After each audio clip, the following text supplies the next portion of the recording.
is a drawing of a horse, a stressed horse this is. You can see what might happen to it if it gets stressed. And so we try and find lots of different ways to enable people to show us what they can do.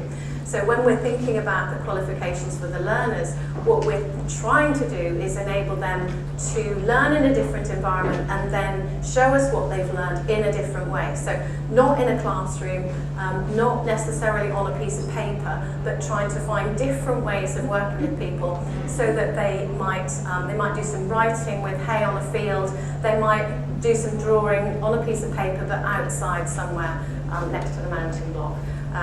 This particular boy, he came to me when he was about 15 and I was told that he couldn't read and write, and he came with his driver, and one morning his driver came and he said, can you teach this boy to spell his surname?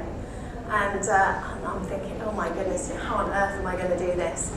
And so we got some post-it notes and he wrote the letters of his surname on these post-it notes, and we stuck the post-it notes on the horse and made up a little rhyme. And I struggled for ages because I was thinking about the dignity of the horse and should I be doing this and you know, and all that sort of, you know, it's all that, so that's my stuff. You know, that's all that stuff comes up about, you know, is this a good thing?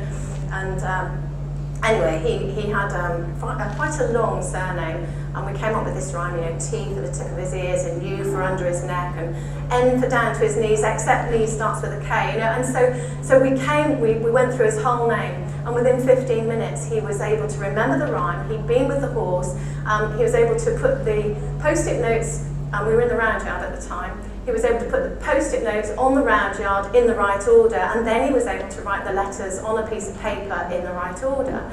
And I suppose afterwards I was thinking, for 15 years this boy hasn't been able to spell his own name. And so then I sort of accepted that that wasn't an issue for the horse, you know. The horse was perfectly okay with post-it notes stuck on it, asleep in the round yard while we did this talking and working.